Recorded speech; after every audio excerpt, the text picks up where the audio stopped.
And we're going. Hey YouTube, long time no see. I know it's been a while since I posted here, but I was busy finishing up my Disney College program. Oh, and before I forget, subscribe.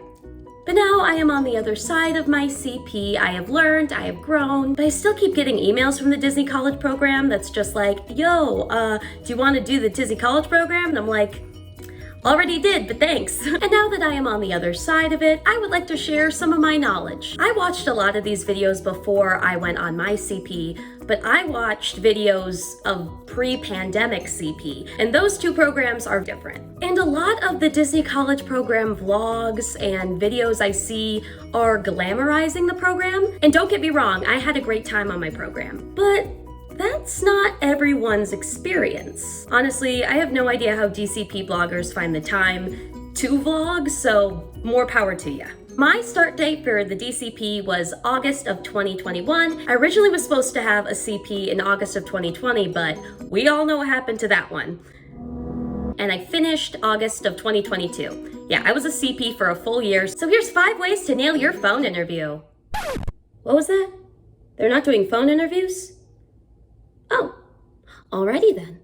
I'm just kidding. Here are 5 things you should know before going into the Disney College program. Tip number 1, and this is the biggest thing about the college program that no one talks to you about until you get there. You are there to work, and you're going to be working a lot. Obviously, it depends on your location. There were times where my location was understaffed, so there would be some pretty long shifts. There were also some times where I was scheduled 6 days a week, but that's what the Disney College program is. If your main goal for the Disney College program is to go play at the parks every day, I have some bad news. Most likely, you'll have 2 days off, and those 2 days off, you're gonna be tired. You still get free access to the parks, you still get discounts on merchandise. Yes, you still enjoy those perks, but they do come at a price. And speaking of price, tip number 2, save money before your program. Part of your paycheck goes towards your rent every week, if you choose to stay at Flamingo. Side note, if you want me to make a video about the pros and cons of staying at Flamingo Crossings, just let me know. Because there are definitely pros, but also there are cons.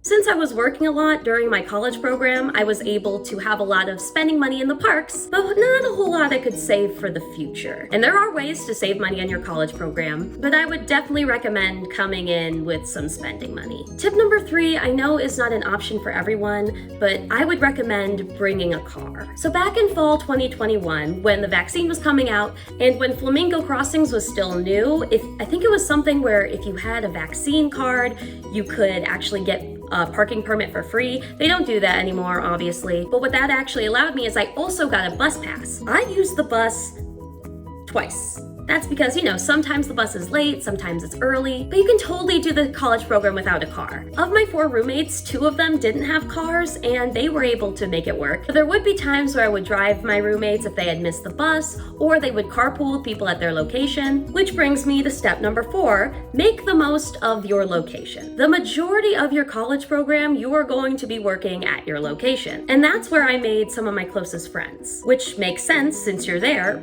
all of the time. I was also fortunate enough to be at a location that I really wanted, and that is not the case for, I want to say, 90% of the college program. One of my roommates, she didn't necessarily like her location, but she was still able to make the most of her college program just by making friends at her location, figuring out the best way to do your job and fun ways to interact with guests. Tip number 5. I love when I run out of storage space on my phone when I'm almost at the end of a video. What's going on? Okay, we're back. Tip number 5.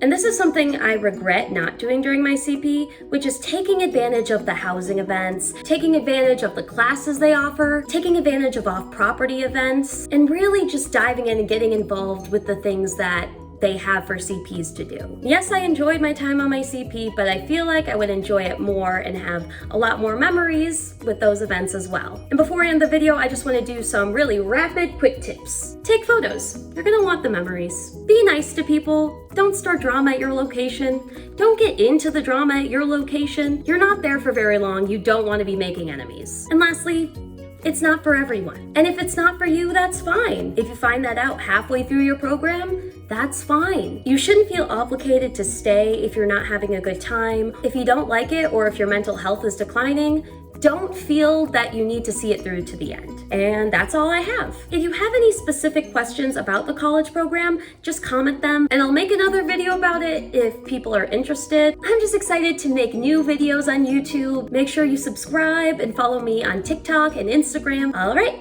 I'll see you guys later. Bye.